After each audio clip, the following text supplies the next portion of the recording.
Nous habitons les mêmes paysages, foulons les mêmes pavés, usés par les pas des siècles. Respirons un air qui ne connaît pas nos frontières intérieures. Et pourtant, quelque chose vacille. Nous vivons dans le même pays, mais faisons-nous nation? La question à peine murmurée résonne, comme un doute ancien revenu frapper à la porte de notre époque. Car un pays, au fond, n'est qu'un territoire, une géographie, une histoire, parfois une langue commune. La nation, elle, est d'une toute autre matière. Elle ne se décrète pas, ne se dessine pas sur une carte, elle se tisse, fragile et tenace, dans l'invisible des liens humains. Elle naît d'un consentement silencieux, celui de se reconnaître dans l'autre, même lorsqu'il nous échappe. Aujourd'hui, ce fil semble s'effilocher. Nous vivons côte à côte, plus que nous ne vivons ensemble. Les villes se fragmentent en archipels de solitude.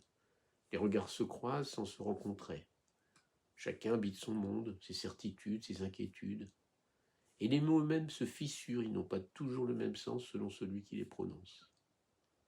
Liberté, égalité, fraternité, ces promesses qui devraient nous relier davantage, deviennent parfois des terrains de discorde.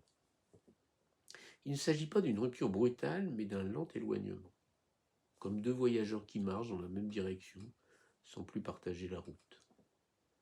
Faire nation suppose pourtant davantage qu'une coexistence. Cela exige une forme d'élan commun, une volonté de destin partagé, non pas l'uniformité, illusion dangereuse, mais une harmonie faite de différences accordées. Une musique collective où chaque voix conserve sa singularité tout en contribuant à une même mélodie. Alors pourquoi cet écart entre le pays que nous habitons et la nation que nous peinons à incarner? Peut-être parce que nous avons oublié que la nation est un projet vivant, elle n'est jamais acquise. Elle demande d'être réinventée sans cesse, nourrie par un dialogue continu entre les individus. Or, ce dialogue se raréfie.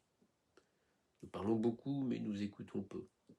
Chacun défend son récit sans chercher à comprendre celui de l'autre.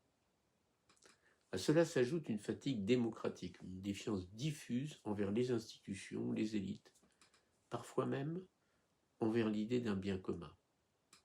Lorsque la confiance se retire, la nation s'étiole, elle devient une abstraction lointaine, incapable de rivaliser avec les appartenances plus immédiates, culturelles, sociales, religieuses ou idéologiques.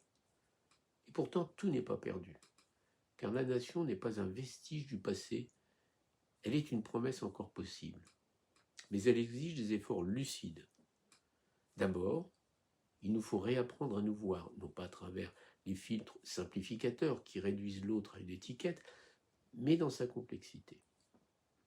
L'école, en ce sens, joue un rôle fondamental. Elle ne doit pas seulement transmettre des savoirs, mais aussi cultiver une conscience commune, une capacité à comprendre l'histoire partagée avec ses lumières et ses ombres.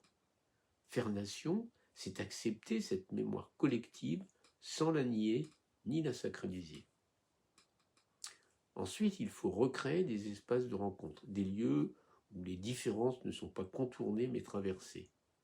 Le travail, la vie associative, les engagements citoyens peuvent devenir ces terrains fertiles où se construit une appartenance réelle. Là où l'on agit ensemble, quelque chose de plus grand que soi prend forme. La justice sociale également est une condition essentielle, car il est difficile de se sentir membre d'une même nation lorsque les écarts deviennent vertigineux, lorsque certains vivent dans l'abondance et d'autres dans l'abandon. La nation ne peut se construire sur un sentiment d'injustice. Elle a besoin d'un socle d'équité, d'une perception partagée de la dignité. Il faut aussi redonner du sens aux symboles communs, non pas en les imposant, mais en les habitant. Un drapeau, une langue, des institutions, tout cela n'a de valeur que si chacun peut s'y reconnaître et projeter une part de lui-même.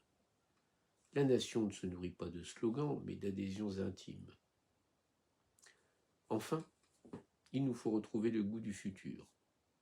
Une nation ne vit pas seulement de son passé, elle se construit dans ce qu'elle espère devenir. Partager un projet, même imparfait, même incertain, est ce qui nous rassemble le plus profondément. Sans horizon commun, nous devenons des individus juxtaposés, incapables de former un tout.